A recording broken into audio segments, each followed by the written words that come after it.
जी, मैं हूं आलिया। आप देख रहे हैं मेरा प्रोग्राम ब्रेकिंग बैरियर्स। आप सबको अपने प्रोग्राम में वेलकम करती हूं। इंडिया की तरफ से जवाब आ गया है। इंडिया ने जवाब दे दिया है उस स्टेटमेंट का जो कि पाकिस्तान के प्राइम मिनिस्टर शहबाज शरीफ साहब की तरफ से दी गई थी। अरब न्यूज़ को इंटरव्यू देते हुए उन्होंने एक बड़ा बयान ये जारी किया था कि वो चाहते हैं कि पाकिस्तान और भारत के बीच थ्रू टेबल टॉक वो तमाम प्रॉब्लम्स रिजॉल्व किए जाएं जो दोनों कंट्रीज़ के बीच कई डेकेड से हैं। उनका कहना ये था कि वो सिंसियर और ऑनेस्ट टॉक चाहते हैं और जो जंगें हुई दोनों कंट्रीज़ के बीच उससे कुछ नहीं मिला सिवाय बेरोज़गारी, भूख के। लेकिन इसी के साथ उन्होंने इस इंटरव्यू में एक और बड़ी अहम बात की थी जो मैंने इससे पहले उसका जिक्र नहीं किया। उन्होंने कहा था ये बड़े शर्म की बात है कि एक न्यूक्लियर पावर हाथ में कशकोल पकड़ के जो है मांगती फिर रही है, कि एक एटमी ताकत को पूरी दुनिया से पैसे मांगने पड़ रहे हैं, भीख मांगनी पड़ी है। ये बात भी उन्होंने उसके अंदर की थी क्योंकि हुकूमत और प्राइम मिनिस्टर समेत सब जगह जगह जा रहे हैं पैसे के लिए, तो उन्होंने ये बात एक्सेप्ट की। लेकिन 2 दिन हमने देखा कि इंडिया की तरफ से कुछ इसके ऊपर नहीं कहा गया और हम वेट कर रहे थे, इंतज़ार कर रहे थे कि भारत की तरफ से इसका क्या जवाब आता है। तो भारत की तरफ से जवाब आ गया है और इंडिया के spokesperson to external affairs ministry mister Arindam Bagchi ने इसके ऊपर ये कहा है कि हम तो हमेशा से अपने नेबरिंग कंट्रीज़ के साथ अच्छे ताल्लुकात चाहते हैं, नॉर्मल रिलेशंस रखना चाहते हैं। मैं आपको बता देती हूँ उन्होंने ये क्या कहा है। उन्होंने ये कहा है, we have always wanted normal relations with Pakistan. लेकिन साथ में उन्होंने एक कंडीशन भी रखी। उन्होंने कहा कि but there should be a conducive atmosphere which does not have terror, hostility or violence. That remains our position, he added. हमने वो इंटरव्यू मतलब कमेंट देखे हैं। हमने ये भी देखा कि उसके बाद प्रधानमंत्री कार्यालय ने कुछ उसकी टिप्पणी या क्लैरिफिकेशन दी। हमने कुछ दिनों पहले और कमेंट देखे थे कुछ और पाकिस्तानी लीडर्स के माध्यम से नेताओं ने कुछ कमेंट की थी। इसीलिए मैं श्योर नहीं हूँ आप किस कमेंट में मेरा कमेंट चाहते, क्योंकि उन्होंने कुछ कहा, उनके पीएमओ ने कुछ कहा, कुछ उन्होंने कहा कि उसके बाद पीएमओ ने क्लैरिफिकेशन दे दी है, तो वो कितना जायज, वो कितना करेक्ट है। मैं सिर्फ ये कह रहा हूँ, हमारी जो पोजीशन है मैं उसी को दोहराऊंगा कि हमने कहा है कि हम हमेशा नॉर्मल नेबरली रिलेशंस चाहते हैं पाकिस्तान के साथ, पर एक कंड्यूसिव एटमॉस्फेयर होनी चाहिए जिसमें टेरर या हॉस्टिलिटी या वायलेंस ना हो। तो हमारी पोजीशन वही है।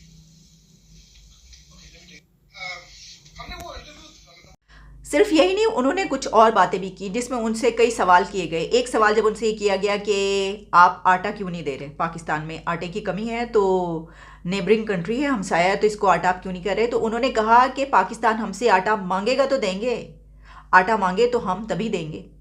देखिए ये बात बिल्कुल सही है, बिल्कुल सच है कि इससे पहले ऐसा हुआ है कि एक मरतबा इसी तरह की कोई सिचुएशन थी तो इंडिया की तरफ से कोई ऑफ़र की गई थी जिसको हमने डिक्लाइन किया।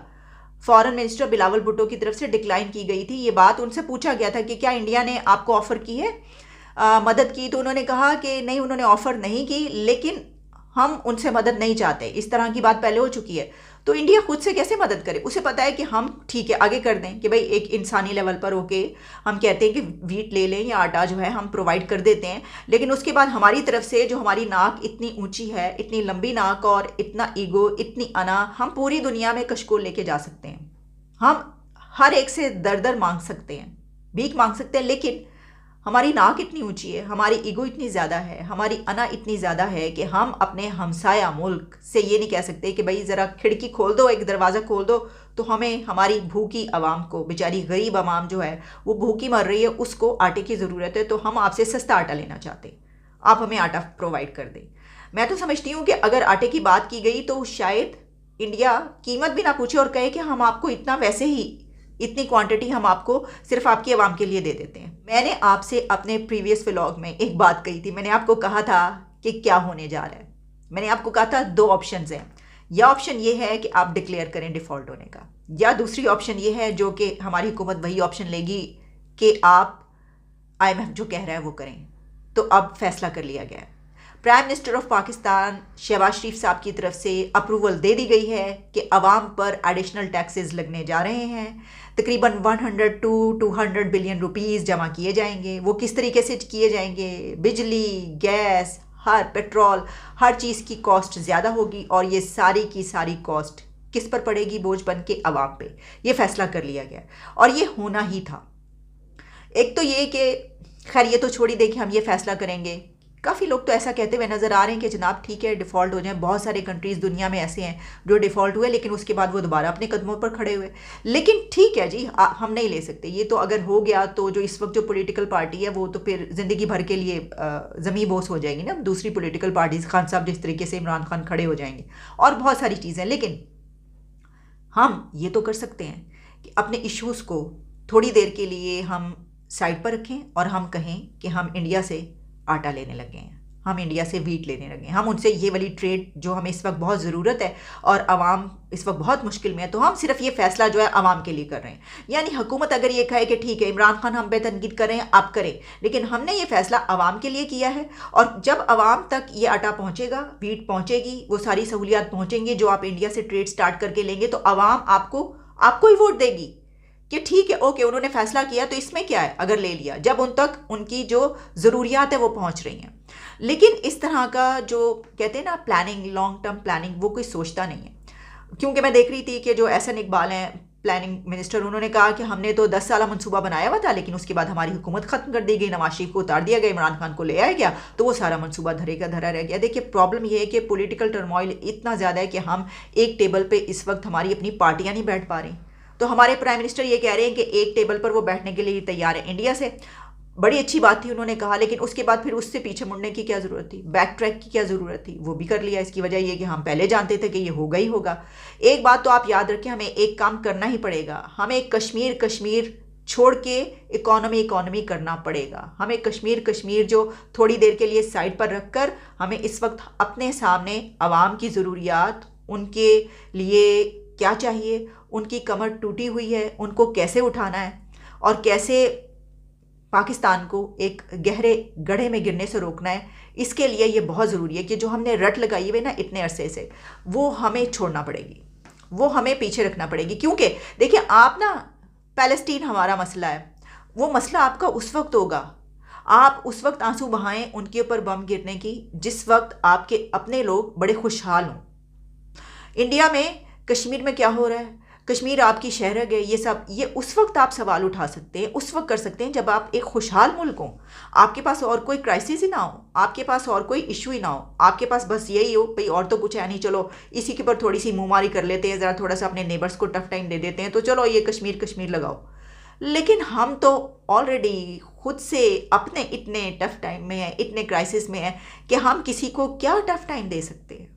वो कहते हैं अच्छा ठीक है जाओ वड़ो जो मर्ज़ी करो, और फिर उनकी तरफ से अलबत्ता फिर जो आप जानते हैं जब आप ये नाम लेंगे तो दूसरी तरफ से जो कहा जाएगा अच्छा आपके वहाँ भी कश्मीर है ना, तो ठीक है फिर उसके ऊपर भी कुछ करते हैं, तो टफ टाइम हमें ही मिलेगा। इसकी वजह मैं पहले भी कई मरतबा बता चुकी हूँ। इसकी वजह यह है कि आप जब तक अपने कदमों पे नहीं खड़े होंगे पूरी दुनिया आपकी तरफ नहीं देखेगी। देखिए मैं तो और भी बहुत सारी चीज़ें देख रही थी, जैसे कि मैंने आपको ये सारी चीज़ बताई कि जो अब होने जा रहा है एडिशनल चार्जेस जो लग रहे हैं, उसमें एक और जो है वो भी मैं आपको बता दूं क्या कहा गया है। आयशा गौस पाशा जो कि वज़ीर मुमलिकत ख़जाना की फ़ाइनेंस की, उन्होंने कहा है कि ख्वाहिश है आम आदमी पर बोझ ना डालें, लेकिन IMF कुछ और चाहता है।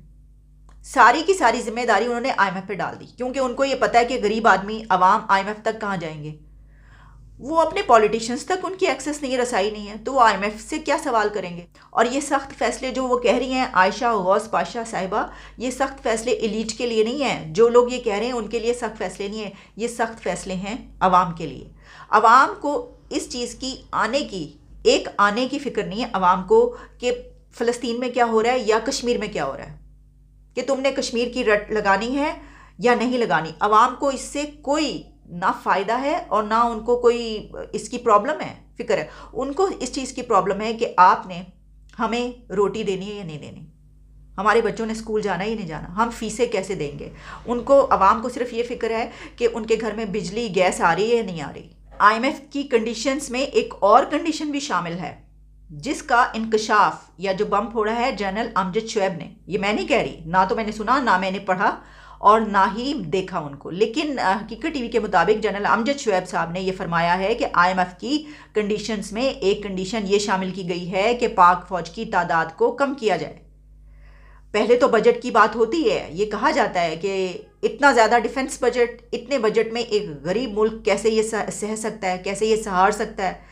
तो अब ना सिर्फ ये कि बजट कम करने की बात की जा रही है कि आर्मी का डिफेंस बजट कम किया जाए, बल्कि इसके साथ साथ ये भी कि आर्मी की तादाद भी कम की जाए। इतनी बड़ी फ़ौज की क्या ज़रूरत है।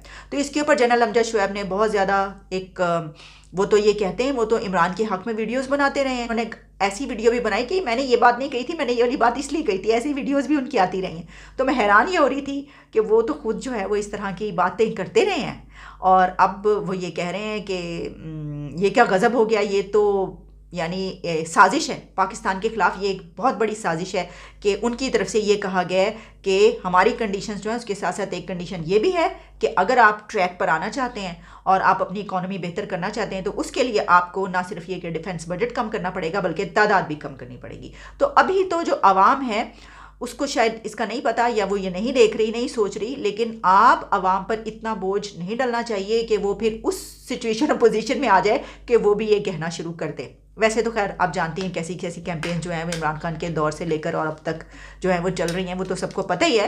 लेकिन ये खबर एक जो है वो मुझे मिली तो मैंने सोचा कि चलें इसके ऊपर फिर अलग से बात करेंगे। अभी सिर्फ हमारा ये है कि देखिए, ना सिर्फ ये कि हमें अपनी इकॉनमी को, अपने मुल्क को दुरुस्त करने के लिए पूरी दुनिया के कंट्रीज से ताल्लुकात अच्छे करने चाहिए, हमारी फ़ॉरेन पॉलिसी को बहुत ज़बरदस्त होना चाहिए, बल्कि इसके साथ साथ हमारी जो हमसाया ममालिक हैं, कंट्रीज़ हैं, कि जो कंट्री आपका हमसाया मुल्क इतनी तरक्की कर रहा है वो कहेगा नहीं नहीं नहीं हमें तरक्की नहीं चाहिए, आज तक तो हम तरक्की करते रहे, हम ये छोड़ के जंग जाते हैं, ऐसा तो कोई नहीं चाहता, ये सबको पता है।